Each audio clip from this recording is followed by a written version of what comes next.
Hook, airing on offthehooksports.com, your home for real news, real opinions, and what really matters about Tennessee athletics. The Off the Hook podcast at offthehooksports.com or Facebook, YouTube, Twitter, or wherever you go for your favorite podcasts. Apple Podcasts, Spotify, Stitcher, Google Play, TuneIn, iHeart.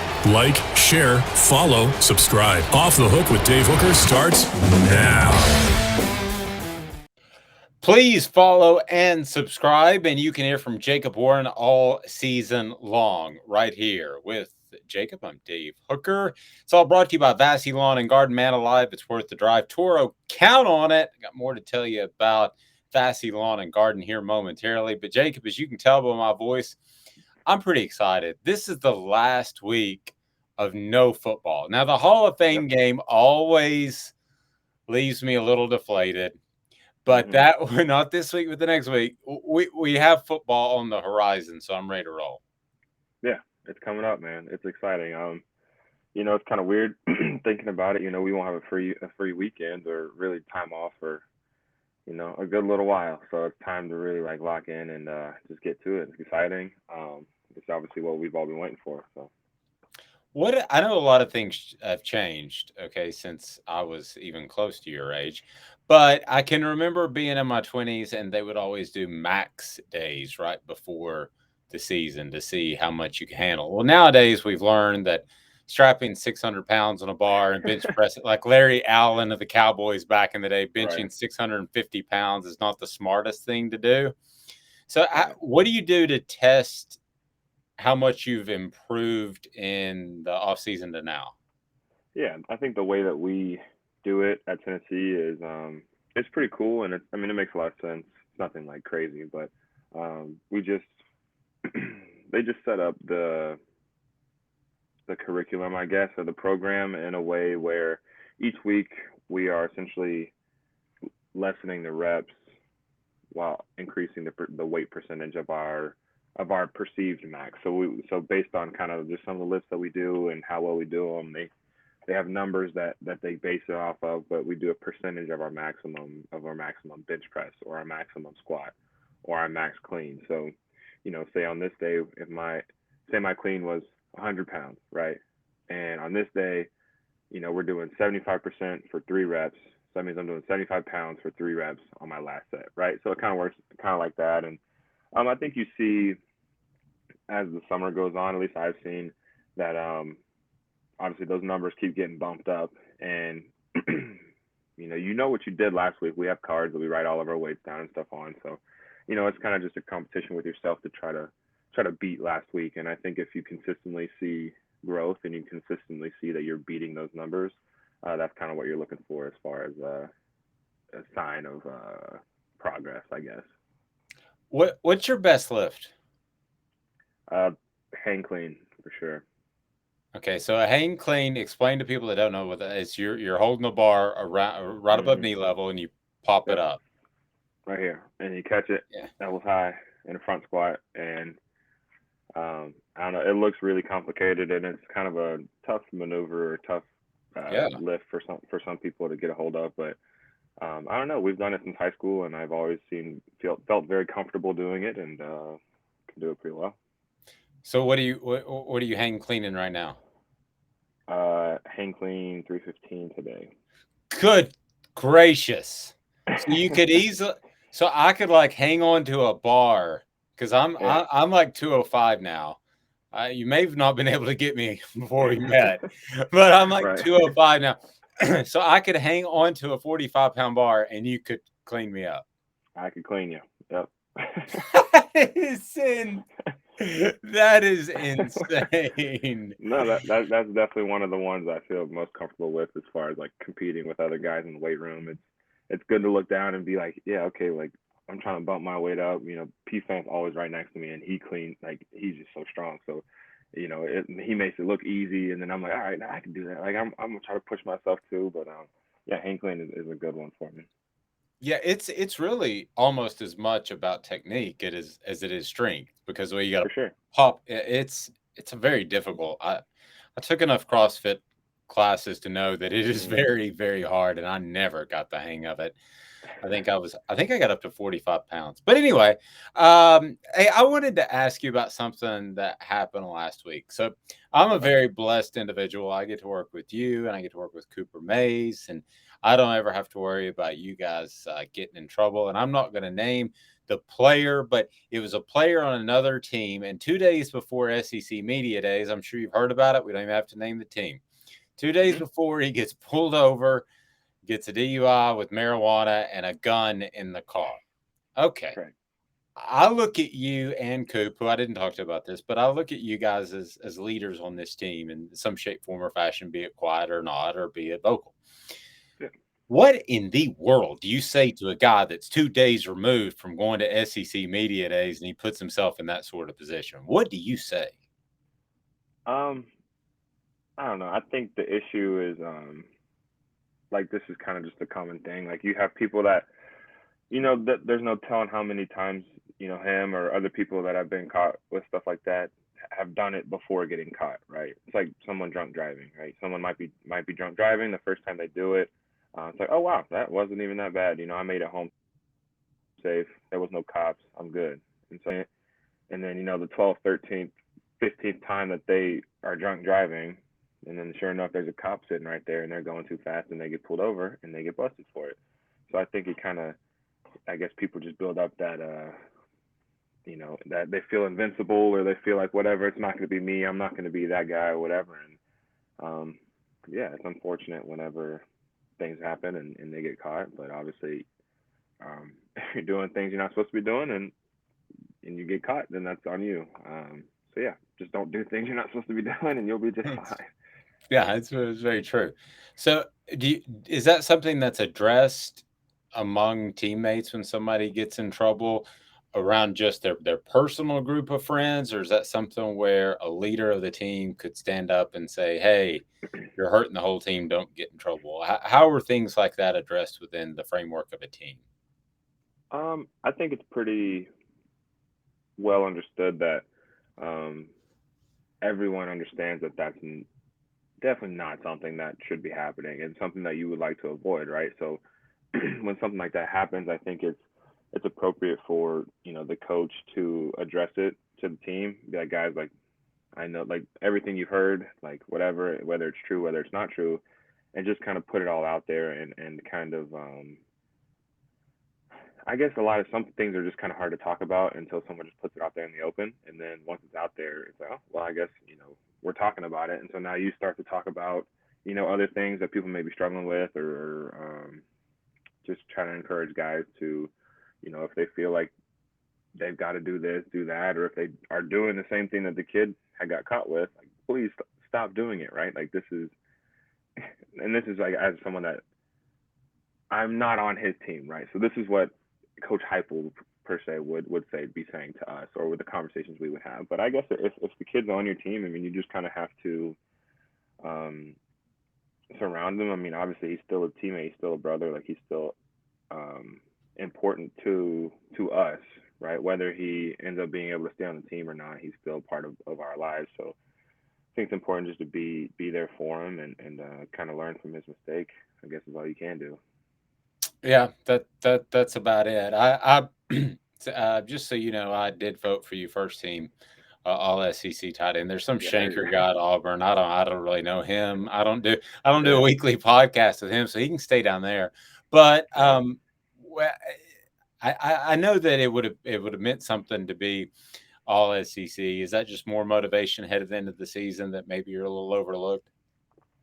Yeah, it's I think we've talked about it before. It's one of those things that I mean I get it. Like I haven't had years like the Bowers and all these other kids, these cats at Georgia that were like all 5 stars. Like I get that, but that's something that you learn to just kind of put behind you. Like I don't care that they have 3 5 stars on their roster. I don't care that this kid caught however many touchdowns. I don't care that this kid had however many yards, right? Because at the end of the day, if I do everything I'm supposed to do, like I'm taking care of my business, right? I can't really change what people think about me. I can't really change what other cats around the country are doing. So yeah, I'm just gonna try to again, I guess use it as motivation. Sure, show them that they should have voted for me or that they should have considered me in the beginning of the season. And obviously I'm gonna appreciate attention when it does come, but yeah, it's not the biggest deal. I was thinking about it, and when I was voting for you, I was in the back of a car, but I was thinking about it, and I don't know that there's a better pair of tight ends in the SEC when you combine you Yeah. and Princeton. I mean, I went through every SEC team, and I couldn't find one that I liked better. You guys should take a lot of pride in that. And we do. I think that it's really cool that our offense kind of I'm not gonna say revolves around our position, but we play a really big part in just the moving pieces of the offense and the fact that I don't know if you've even noticed, me and Princeton literally split every single like rack. Like it'd be like there's one series, the very first game of the series. It doesn't really matter who starts. He can start, I can start. We actually play rock paper scissors over it before the game. So we play rock paper scissors. He wins. He'll go the first series. I'm in the game the next series, regardless of if he scores a touchdown, if he has 5 catches, no catches. Like I'm in the next series, and I could be playing bad, and he can go in. You know what I mean? And like we're like this is how it works. And so no one. I don't know if people realize that or if people understand that, but like that's why you don't see these big time numbers from either of us. Like Princeton Fant would have just as many yards as just about everybody else in the nation if he was taking all of the reps like the guys do at these other schools, right? And I mean, I think similar with myself. Like we would have all this production, have all the whatever, all the attention for being one of the better in the league if we were taking all the reps. But it's literally physically impossible to do it in our offense just because of the way that we're all the things that we're asked to do. So relying on him, I think it's just really cool that we're both able to go in and operate on the same level, and all the coaches trust either one of us. Like it doesn't matter who's in there, we're running the same plays, we're not changing the playbook, we're going the same speed, everything like that. So having kind of that duo has been really good for me to kind of have somebody to rely on, and also just to share the experience with. Well, it's cool that you guys are both that selfless, where you're willing to split snaps like that. But when that first came up, because everybody thinks I want to be the starter, I want to be on the field all the time. When that first came up, how did that strike you? That you would be splitting even? I mean, like realistically, like I think we both are mature enough to understand that, like, that seriously does not matter who goes out there first. Like, you can play the first play, and then I can play. It really doesn't matter. So I think once we both kind of realize, like we truly need each other to be successful in the offense, and there's a lot of times we're out there together. You know what I mean? And so that's what I petition. I petition to play the very first snap of the game in 12 personnel, so we can both get the start, and then one of us go off the field, and then we just run from there. That's how I always say. He's like, "Who wants to start?" I'm like, "Let's just go 12." But no, like it seriously has been great, and never felt any type of like animosity from him, and I hope he hasn't felt any from me. So we're just happy for each other, I think. Okay, so wait a second. If I see you guys run out there and you've got 12 people at the first play of the game, that means there's a tight end revolt going on in Tennessee, right? Not 12 people, just 12 personnel. One running back, 2 tight ends, 2 wide receivers. Oh, So that okay. we're Oh, both, okay. I got you. Oh, okay, yeah, gotcha. yeah. So a So that we're two-tight both on the set. field at the same time. Technically, we could, the 2 tight end set, so we can both get the start, and then we'll just go off. But then one receiver would have to take the L on that one. So I don't know, maybe one of the young kids or something can take it for it. I like it. So you mentioned the tight end is kind of the offense revolves around to some extent what the tight end does. Can you Yeah. go a little bit more in depth in that? Because as long as we've been talking, I don't think I've heard you use that type of phrasing. Why is the tight end so important in Josh Heupel's offense? And like I said, I don't think it really like you could run the same offense in 10 personnel, but I think understanding just understanding matchups, understanding defenses. Tight end is a very difficult position to always cover and to always have accounted for, and I don't know. It's just usually when there's adjustments that are made, or when there's little wrinkles that are thrown into a play, it involves us. So it moves us from the front side of a run to now we're on the back side of the run, maybe blocking it a different way, or instead of inserting here, we're going to insert on the other side, or when we're doing motions, right? You see us doing like going in different motions and stuff like that. This time we're gonna run across and then come back out the backside, or we're gonna start on a different side of the field and then we're gonna, it just everything that kind of seems if there's a little wrinkle, if there's an adjustment that needs to be made, it's usually the tight end, pretty much in any offense, that's going to be the one that they put that responsibility onto. And so I think what I mean also by being that missing piece is tight ends, like you kind of have to be pretty smart to play, pretty witty, pretty good on your feet, and understanding when you're wrong and understanding how to make yourself right. Like there's a lot of plays that you're lined up just in the wrong spot and you can't do anything about it because the ball is getting snapped, right? We play really high tempo and you don't have time to be adjusting and moving. So say I line up on the right side behind the line of scrimmage or behind the offensive line, and I know I need to be on the left side, right? And I know I lined up wrong. Like Hendon or Joe, whoever's back there, is just gonna clap. They're gonna snap the ball and understand that I'm aware that I'm wrong and I will make it right. So that's kind of like the trust piece that you develop in the off season, like we've been talking about. Trying to mesh and trying to click and trying to understand what everybody's thinking, and that's kind of what I mean as far as the tight end being the deciding factor, not on whether a play is successful, but as if we're able to do a lot of things and be really versatile in our offense. Does that make sense? It makes complete sense. Yeah. So also one of the questions I asked Josh Heupel last week was, and you and I have talked about this, being able to run a little bit more clock. I'm not saying run clock, but being able to have that 4-minute offense. And he said quite simply, and we kind of, I think sometimes on the outside as media, we kind of get this upper level thinking and we think too much about it. But he said, basically, well, you got to run the ball. And so, I mean, and it's not, he wasn't implying that you guys hadn't, but you just, right. You, if you're going to control the ball for a 4-minute offense, which I think you guys would like to develop in, running the football is going to be key, right? 100%. Yeah. That's the only way to ensure that the clock does not stop. Because as long as the ball carrier has the ball in his hands and he stays in bounds, which he wouldn't be running anywhere near the sideline if it was a 4-minute drill. As long as he does that, like the clock will not stop unless there's a penalty. Obviously, like there's all types of things, but that's the one way to make sure the clock doesn't stop. If you throw the ball, obviously they can drop it and get picked, whatever. So it's just if you're able to efficiently run the ball down the field, then that's kind of the key to it. What's more exciting, catching a touchdown pass or something else after 30 seconds from Vassy Lawn and Garden? To own the more that owns every job, then get to Vassy Lawn and Garden in Cleveland and get you a Toro. I'm David Vassy, here to talk to you about Toro. With a Toro Zero Turn, you'll get more out of every minute and you'll reach the finish line faster. At Vassy's, we like to say, no matter if you're mowing 3 acres a week or 11 lawns a day, homeowners and business owners alike find confidence in equipment they can trust from top to bottom. Vassy Lawn and Garden, Highway 60 North in Cleveland. Man alive, it's worth the drive.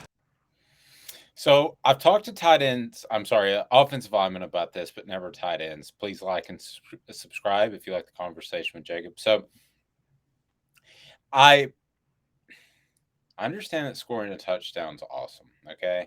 Yep. But by the same token, we're just talking about a 4-minute drill and running the football. Mm-hmm. How does that compare? I'll just ask you, what's better than just taking away a man's will and running it down his throat for an 80-yard drive or scoring the touchdown? Which one? I think it's so cool whenever, obviously, scoring touchdowns is great. That's what I love. That's what I love to do. So I'm gonna say that's more exciting. But I think nothing. It's like really cool whenever you're like 4-minute drill, right? Like you said, we're slowing the clock down. Our tempo is gone, right? That's what everyone says our biggest advantage is, and that's the only reason that we're successful, right? Whatever.